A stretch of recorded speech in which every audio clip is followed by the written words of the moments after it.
Jule Jule Ladakh from land of Bihar and Jule Jule the people of India from the land of Bihar। यानी बिहार के भूमि से लद्दाख के लोगों को और भारत के लोगों को प्रणाम करता हूँ, नमस्कार करता हूँ। तो इसी क्रम में आइए आज हम एक ज्वलनशील या संवेदनशील मुद्दे पे बात करते हैं।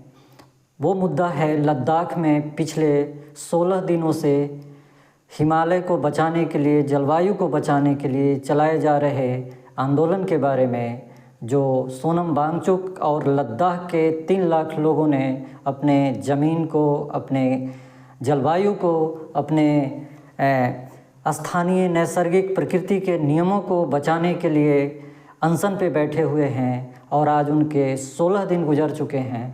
आज यानी 21 मार्च 2024 को, और इस संदर्भ में केंद्र सरकार ने कोई भी किसी भी प्रकार की उनसे संपर्क या किसी भी प्रकार की उनसे बातचीत नहीं किया है।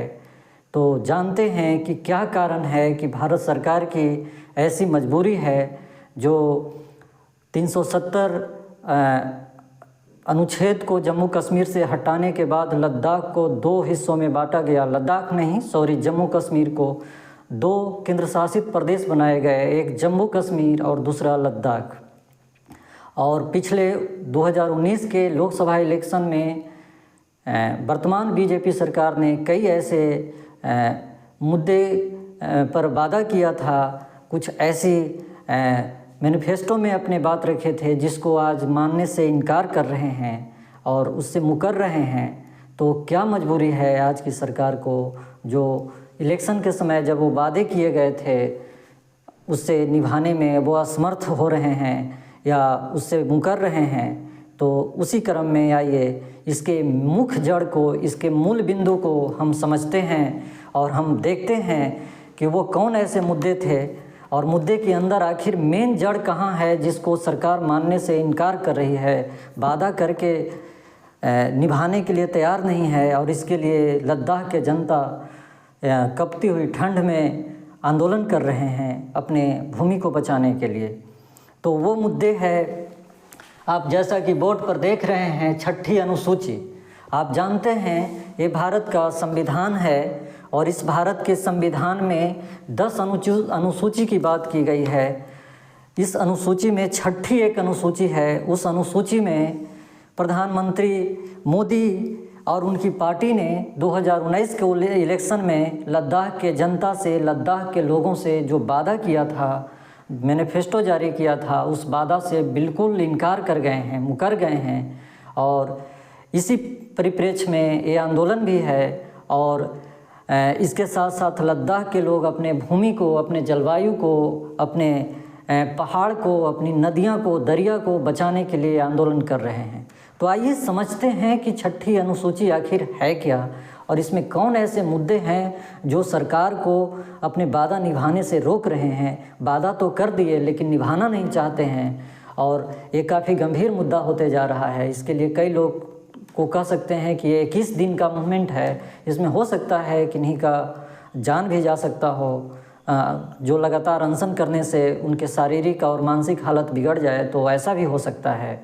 तो आइए हम देखते हैं कि 6 शेड्यूल क्या कहता है।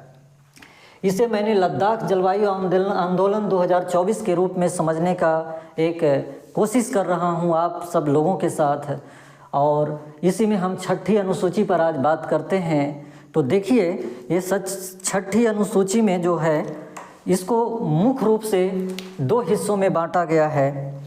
एक अनुच्छेद 244(2) यानी उसके उपखंड हैं। 244 अनुच्छेद का भी खंड 1, खंड 2, खंड 3 ऐसे है उपखंड। तो उसके उपखंड 2 की बात की गई है और फिर इसी अनुसूची में 275 खंड 1 की बात की गई है। तो आखिर ये क्या कहता है? तो ये अनुच्छेद 244 जो कहता है वो इसका, ये 244 का जो मेन अर्थ है कि अनुसूचित क्षेत्र में एवं जनजाति क्षेत्र में अनुसूचित और जनजाति क्षेत्र में प्रशासन एवं उसके नियंत्रण की बात करता है, नियंत्रण की बात करता है। स्थानीय प्रशासन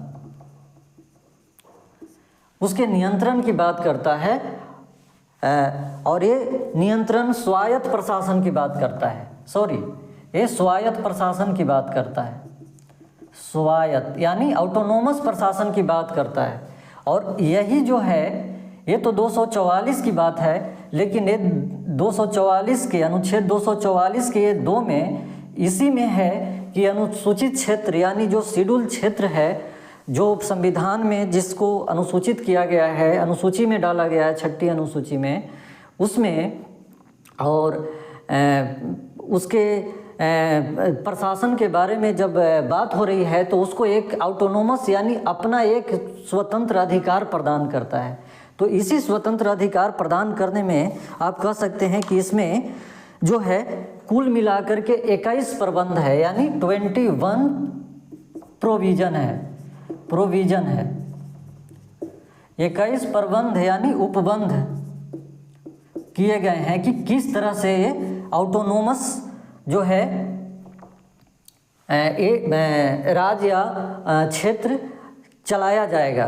तो इसी चलाने के क्रम में बाकी सारे 21 में से जो है कई ऐसे मुद्दे हैं जो कोई विशेष महत्व का सरकार के लिए, चाहे वो भारत सरकार ने आज कहें तो प्रधानमंत्री जब चुनाव लड़े थे, उनकी पार्टी ने जब चुनाव लड़ा था तो एक वादा किया था, और उस वादे में एक अपना हर पार्टी जो अपना मैनिफेस्टो जारी करता है अपना, तो उसी मैनिफेस्टो में अनुसूची 6 में लद्दाख को शामिल करने के लिए वादा किया गया था।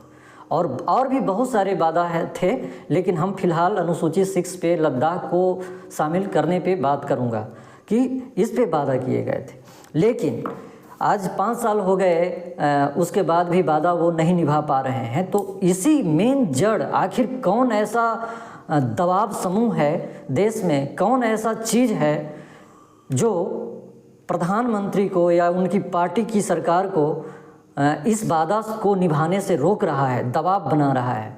ये कौन सी चीज़ है, कौन ऐसी मजबूरी है, कौन इसकी आखिर जड़ कहाँ छिपा हुआ है?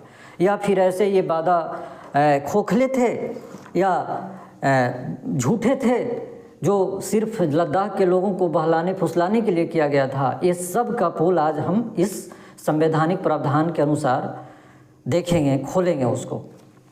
तो ये जो अनुच्छेद 244(2) के अंतर्गत 6ठी अनुसूची में शामिल करने का यह है, इसमें 21 प्रोविज़न जो है, इस 21 प्रोविज़न में बहुत सारे प्रोविज़न महत्वपूर्ण नहीं है, वो कॉमन है। और इसमें प्रशासन के जो बात की गई है, इसमें आप जानते हैं कि नॉर्थ ईस्ट में असम, मेघालय, मणिपुर, मेघालय, त्रिपुरा, मिजोरम, ये सब पर 6 शेड्यूल लागू होता है और वहाँ स्थानीय प्रशासन की बात होती है। तो इसमें मुख्य जो बातें हैं वो अगर लद्दाख को 6ठी अनुसूची में शामिल कर दिया जाएगा तो आखिर क्या बदलाव हो जाएगा, और इस बदलाव से अधिकार क्या मिल जाएगा, अधिकार लद्दाख के लोगों को क्या मिल जाएगा, और भारत सरकार को या दूसरे अन्य राज्यों को लोगों को क्या घाटा हो जाएगा, क्या नुकसान होगा, यही इसी बात को समझेंगे। तो इसमें दूसरी बात कि आखिर ये कैसे आया। पहले जो आप है कि आप देख रहे हैं कि 370 जो अनुच्छेद हटाया गया, जो जम्मू एंड कश्मीर के बारे में था, इसको हटा दिया गया, इसको निरस्त कर दिया गया, डिलीट कर दिया गया।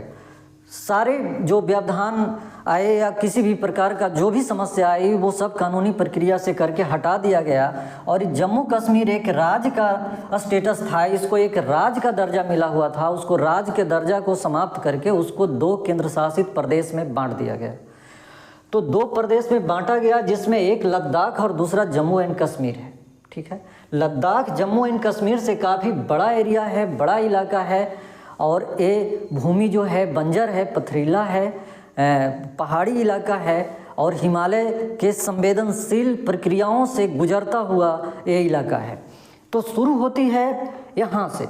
यहाँ जब ये लागू था, ये अस्थायी प्रोविज़न था संविधान में, तो जब लागू था तो एक समान सा वहाँ संविधान था और वो अपने ऑटोनोमस सरकार पूरे लद्दाख और जम्मू कश्मीर के लिए चला रहे थे, और उनके लोगों के लिए, उनके भलाई के लिए, उनके कल्याण के लिए जो स्थानीय कानून और रेगुलेशन उचित उनको प्रतीत होता था वो लगाए जाते थे। लेकिन ये तो डिलीट हो गई, ख़त्म हो गई, तो अब इसकी तो बात ही नहीं है 70 की।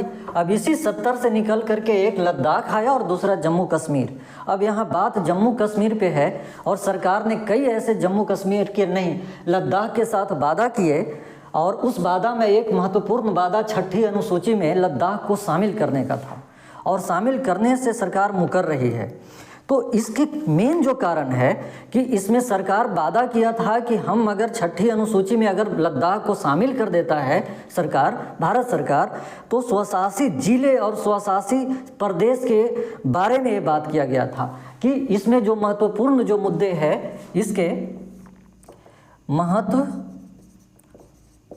बातें या बिंदु है, इसमें आप अगर कहें तो एक एक करके आ जाएं कि ये स्वायत्त जिले, स्वायत्त क्षेत्र निर्माण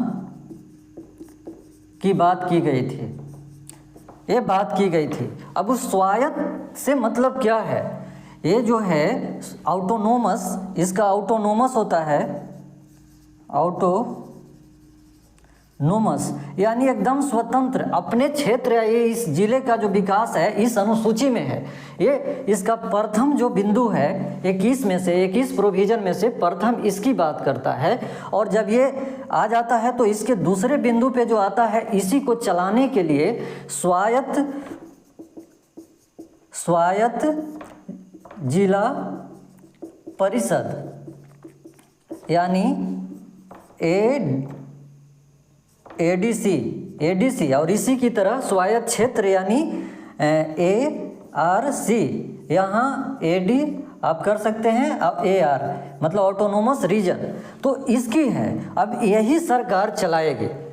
ये जो है जब इसकी परिषद की ये जो गठन किया जाएगा, जिला या कहें तो स्वायत्त क्षेत्र के निर्माण किया जाएगा, तो उसके प्रशासन को चलाने के लिए, उसको संचालित करने के लिए लोकल लोगों को एक संगठन बनाना पड़ेगा। संगठन नहीं, एक संस्था का निर्माण करना पड़ेगा जिसे स्वशासित जिले और स्वशासित प्रदेश कहेंगे। और उस प्रदेश को चलाने वाला जो प्रशासन का एक टीम होगी या प्रशासन का एक उसका यूनिट होगा, उसको जिला परिषद, स्वायत्त जिला परिषद कहेंगे। तो इसके गठन की बात की गई थी। तो जब ये हो जाएगा तो ये क्या करेगा, ये क्या करेगा अपने राज्य के लिए? अगर लद्दाख को शामिल कर दिया जाता है इसमें तो क्या करेगा? इसमें जो बैठेंगे, इसमें जो चयन होकर के आएंगे, ये 2 विधि से आएंगे। एक विधि है कि वहाँ के राज्यपाल या वहाँ के कोई भी प्रशासक जो केंद्र से बहाल है, वो अपने तरफ से 4 लोगों को नॉमिनेट करेंगे और बाकी जितना भी उसमें है जो 20 उसमें मेंबर की बात है, तो 20 जो है में से 16 जो है वो वयस्क मतदान से चुन करके आएंगे और वही मिल करके वहाँ के स्वायत्त सरकार को चलाएंगे, उस क्षेत्र के, उस जिले के या उस प्रदेश के। तो इसकी जो बात की गई थी, तो इनको क्या अधिकार मिलेगा? इनको तो एक कई प्रकार के अधिकार के हकदार हो जाएंगे। परिषद के मुखिया, ये जो परिषद जो गठन होगा उसके मुखिया बनेंगे, उसके मेंबर बनेंगे, वो कई प्रकार के पावर से जुड़ जाएंगे। उसमें एक पावर है कानून बनाने की शक्ति, यानी जो लद्दाख के क्षेत्र में अगर इस तरह की गठन होती है तो वहाँ कानून बनाने की शक्ति किसके पास आ जाएगी? ये स्वायत्त जिला परिषद के पास या स्वायत्त क्षेत्र निर्माण जो है क्षेत्र के पास, स्वायत्त क्षेत्र के जो परिषद होगा, पार्षद होंगे, उनके पास आ जाएगा। तो यानी अपने वो लोकलिटी को ध्यान में रख के, अपनी सारी चीज़ों को ध्यान में रख करके, अपने क्लाइमेट को, अपने मिट्टी को, अपने जलवायु को, अपने विकास को ध्यान में रख करके कानून का निर्माण करेंगे। इससे सरकार को दिक्कत है, भारत सरकार को, ये बिंदु। बाकी न्याय प्रशासन में कुछ बातें हैं जो दिक्कत करेगा कि अपना लोकल न्याय, वो न्याय प्रशासन का उस पर कानून बनाएंगे, उस पर रेगुलेशन करेंगे और उसका चैलेंज जो बनाएंगे कानून, उसका चैलेंज कुछ क्षेत्रों में केवल हाई कोर्ट और सुप्रीम कोर्ट में दिया जा सकता है। ये दूसरा पॉइंट हुआ। तीसरा प्राथमिक शिक्षा यानी प्राथमिक विद्यालय पर का निर्माण वो करेंगे, तो ये ज़्यादा परेशान नहीं करेगा। पॉइंट अब आता है मेन, जो भू राजस्व संग्रह की बात जो आती है, यहाँ आ जाते हैं। इसमें भू राजस्व संग्रह की 21 में से भू राजस्व संग्रह की जो बात है और खादान की, यहाँ पे सरकार को, भारत सरकार को दिक्कत है। 2 पॉइंट, भू राजस्व संग्रह, एक भू राजस्व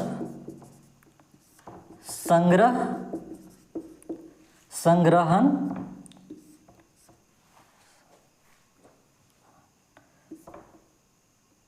भू राजस्व संग्रहण, आरोपण यानी लगाना, फिर टैक्स लगाना, ये बात है। और ये दूसरा, इसमें जो 18, ये जो 21 प्रोविजन हम बताए थे, उसमें दूसरा जो है वो है खनिजों के निष्कर्षण के लिए लाइसेंस, खनिजों के निष्कर्षण के लिए लाइसेंस पट्टा जारी करना। और तीसरा जो है व्यापार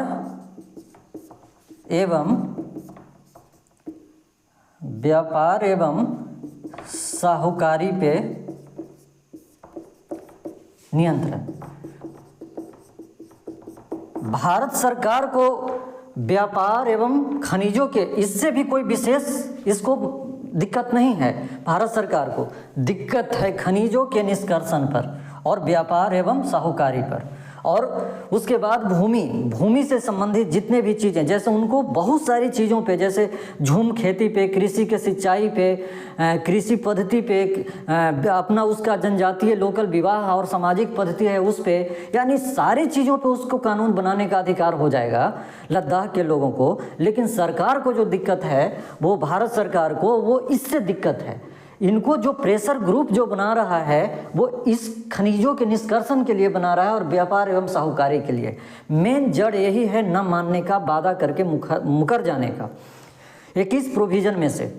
तो अब इसमें बात क्या है, तो बात यह है कि जब ये ऑटोनोमस यानी 6ठी अनुसूची में लद्दाख को डाल दिया जाएगा, तो इसके खनिजों के निष्कर्षण और लाइसेंस देने का अधिकार हो जाएगा किसको? अधिकार हो जाएगा लद्दाख के जिला परिषद या क्षेत्रीय परिषद का, जो स्वायत्त क्षेत्रीय परिषद है। और ये सारे अधिकार उनके पास हो जाएंगे। ज़मीन किसको दिया जाएगा, लीज पे किसको दिया जाएगा, भूमि किसको लैंड पर दिया जाएगा, और व्यापार और जो साहूकारी है उस व्यवस्था में बाहरी लोगों के प्रवेश के लिए कुछ रेगुलेशन बनाए जाएंगे, ताकि यहाँ यानी लद्दाख के लोगों को ठगा नहीं जा सके, उनको किसी भी प्रकार का शोषण नहीं किया जा सके आर्थिक। और कई ऐसे जलवायु जनित जो समस्याएं हैं, जो ज़मीन से जुड़ा हुआ है, नदियों से जुड़ा हुआ है, पहाड़ों से जुड़ा हुआ है, उस पर वो अपना लोकल और अपने नैसर्गिक प्रकृति को ध्यान में रख करके कानून बनाएंगे। तो इसमें दिक्कत क्या है कि जो हमारे देश के व्यापारी है, बड़े बड़े उद्योगपति है, वहाँ उस क्षेत्र के खनिज का जो शोषण करना चाह रहा है, जो कौड़े के भाव में खरीदना चाह रहा है वहाँ माइंस को, उस पे रोक लग जाएगा।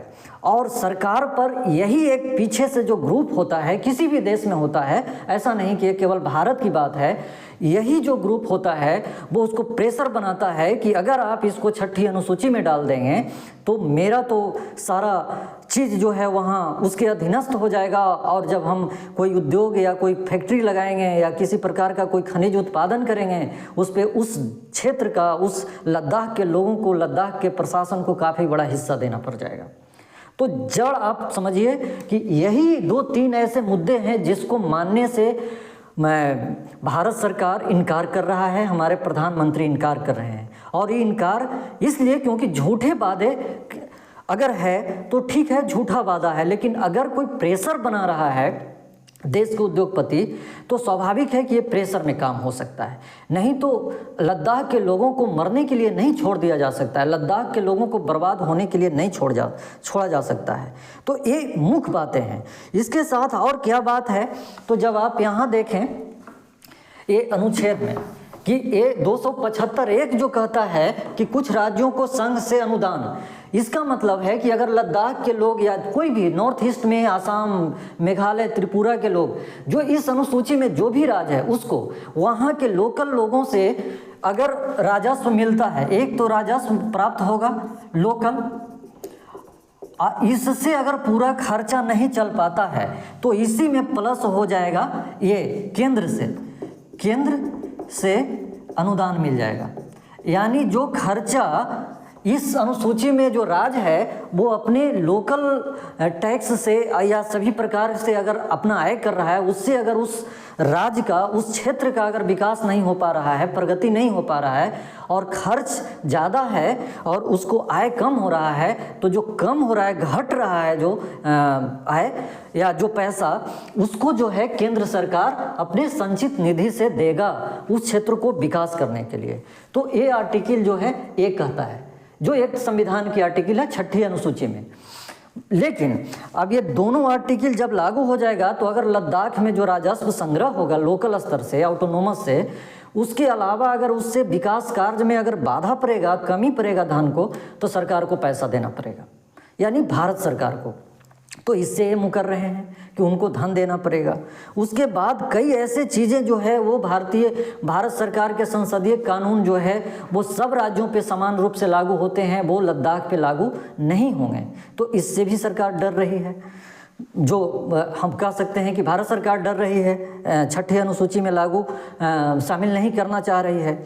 और एक और बात उन्होंने वादा किया था एक भाषा का, बोथी उनका एक भाषा है लद्दाख के लोगों का, जो मैनिफेस्टो में जारी किया गया था, उसे 8वीं अनुसूची में शामिल करने की बात की गई थी। तो एक छोटी सी बात है भाषा की, लेकिन मेनली जो बात है वो ये है। बाकी मैनिफेस्टो में और भी बातें, जैसे रेलवे का विकास, एयरपोर्ट का निर्माण और जिले का निर्माण करना वहाँ, उसके बाद पावर यानी इलेक्ट्रिसिटी लगाना, सड़कें बनाना, शिक्षा पर, एक कई ऐसे वादे किए थे। उस वादा में कोई ज़्यादा परेशानी नहीं है, कैलाश मानसरोवर यात्रा खोलना, रास्ता उसके बनाना, तो उस वादा में कोई ज़्यादा परेशानी नहीं है। परेशानी मेन क्या है, आखिर क्यों नहीं मान रहा है? तो परेशानी है कि अगर 6ठी अनुसूची में डाल दिया जाएगा लद्दाख को, तो लद्दाख में उद्योगपतियों का शोषण नहीं चलेगा। लद्दाख के जनता, लद्दाख के लोग अपना क्षेत्र के लिए, अपने भूमि के लिए, अपने वहाँ के जो सदियों से आ रही है प्राकृतिक नैसर्गिक जो पहचान है, अस्मिता है, उसके लिए क्या उचित है और क्या अनुचित है, उस पर वो कानून बनाएंगे। किसी भी उद्योगपति का और किसी भी व्यापारी का मनमाना वहाँ कोई भी बात नहीं चलेगा, कोई भी शोषण नहीं चलेगा। तो सरकार को, यानी कह सकते हैं कि हमारे शायद प्रधानमंत्री जी को इस बात का डर है कि अगर ऐसा हम ऑटोनोमस कर देते हैं तो लद्दाख के लोग जो है हमारे उद्योगपतियों को ऐसा करने से रोकेंगे। और रोकेंगे क्यों रोकेंगे? क्योंकि अगर उनके क्लाइमेट, अगर उनके जलवायु संकट होगा तो वो कहाँ जाएंगे। उसके अलावा अगर आप लद्दाख के बारे में, ये तो संवैधानिक प्रावधान हो गया, इसके अलावा आप देखें तो इसके अलावा कई ऐसे संकट हैं।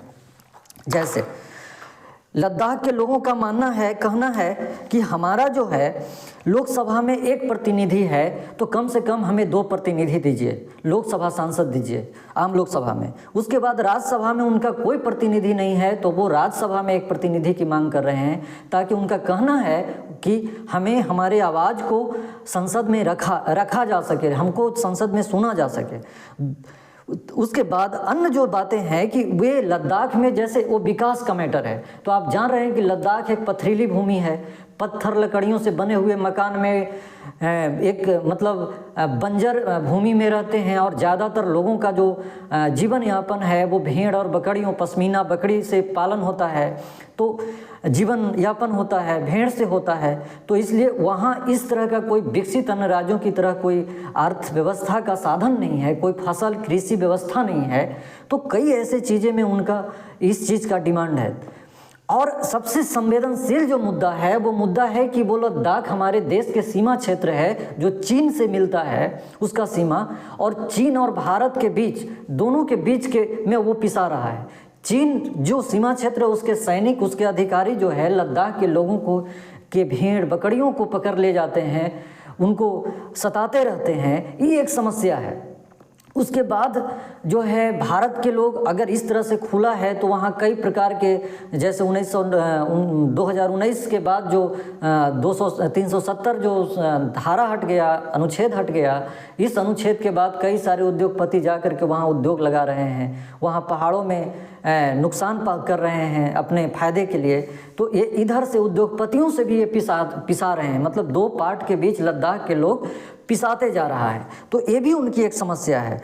3 लाख जनसंख्या लगभग वहाँ है और उनके जीवन यापन के लिए केवल चरवाहा और ये मामूली सा चीज़ों पे है, जो उसमें वो सदियों से खुश थे, आज भी वो खुश हैं और इसी चीज़ का वो मांग कर रहे हैं कि मुझे शोषण से बचाया जाए, भारत में उद्योगपतियों से, व्यापारियों से, और दूसरी ओर हमें चीन के तरफ वाला जो असुरक्षित जो सीमा से जो हमें हमारे पशुओं को छीन ले जाते हैं, उससे भी हमें मदद की जाए। तो ये मुद्दे हैं।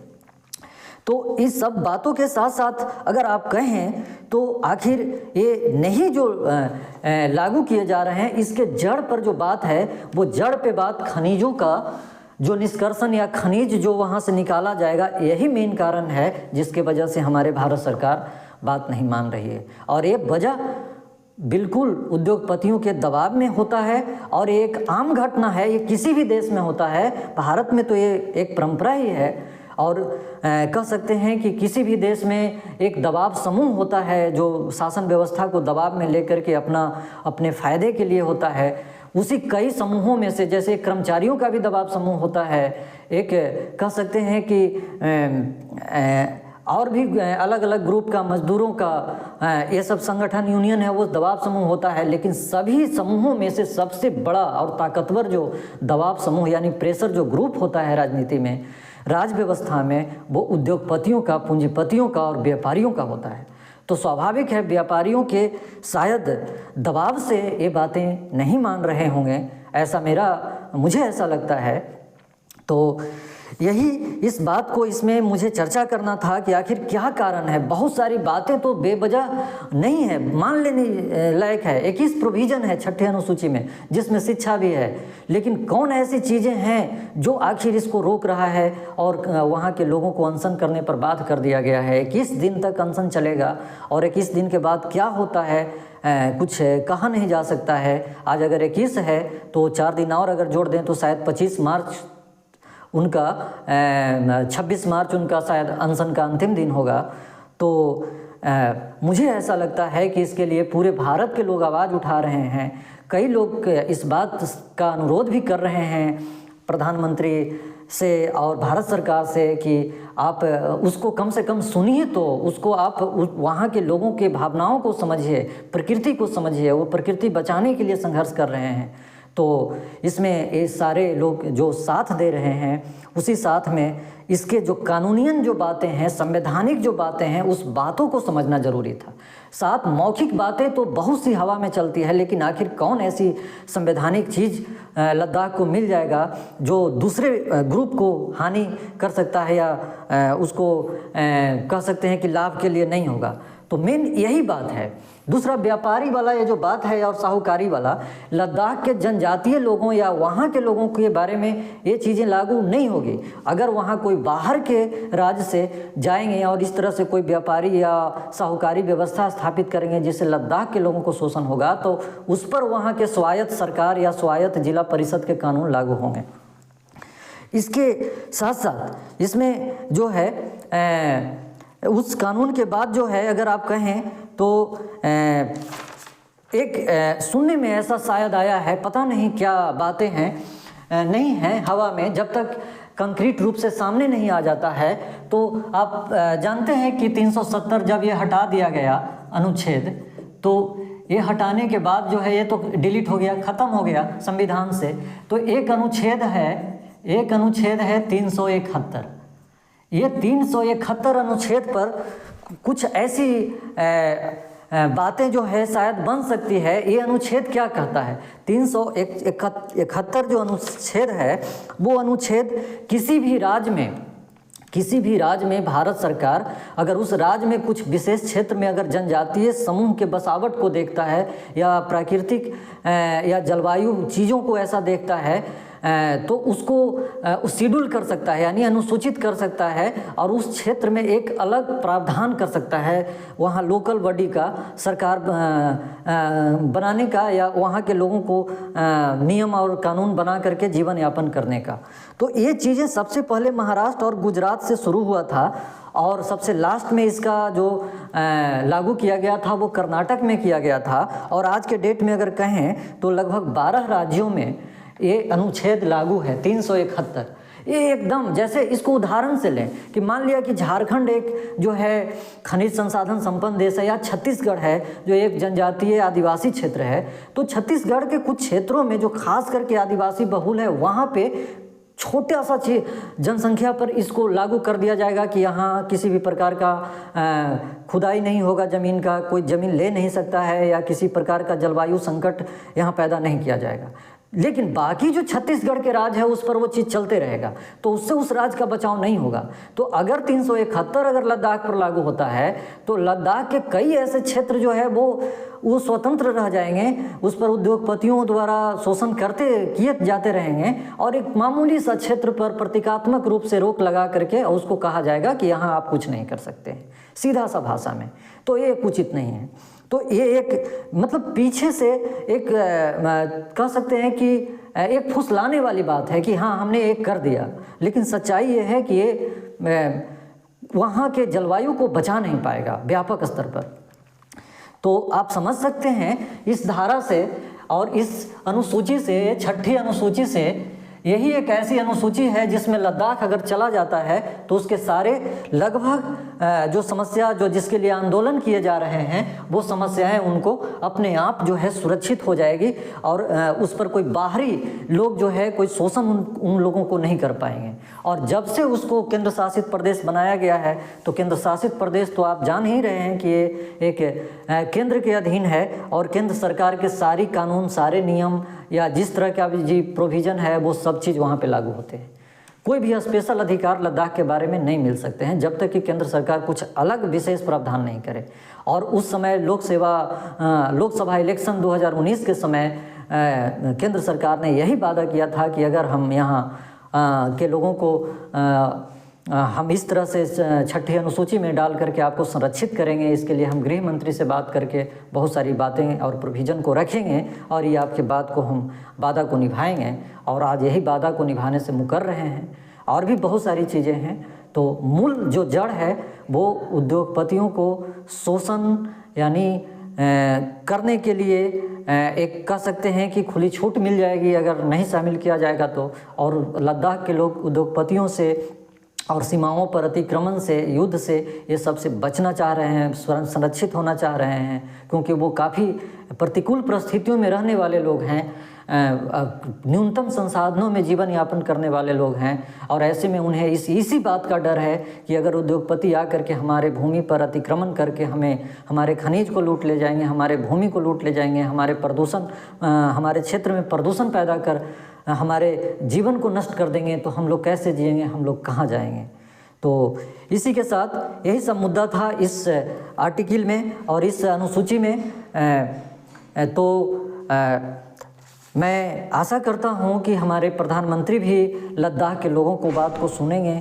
अगर वो कहते हैं कि 140 करोड़ लोग हमारा परिवार है, तो लद्दाख के 3 लाख से प्लस जनसंख्या भी हमारा परिवार है और उनकी बातों को उनको सुनना चाहिए, कम से कम सुनना चाहिए। और जितना हो सके उनको बाहरी शोषण, चाहे वो व्यापारी से हो, चाहे वो सीमा पर के दुश्मन देश से हो या किसी भी प्रकार के हो, उससे उनको बचाना चाहिए। और उन लोगों को बचा करके उनके लिए जितना उचित और सुरक्षित उनका जो उपाय है उसको करना चाहिए। तो इसी के साथ मैं लद्दाख के लोगों को एक बार फिर प्रणाम करता हूं और भारत के लोगों को भी करता हूं। और मैं इस वीडियो को यहीं समाप्त करता हूं।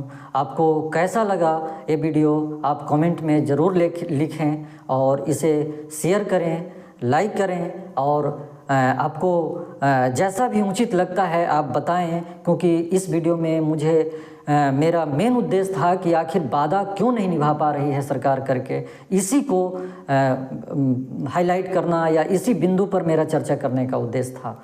तो थैंक यू, धन्यवाद। फिर मिलेंगे आपको अगले क्लास में।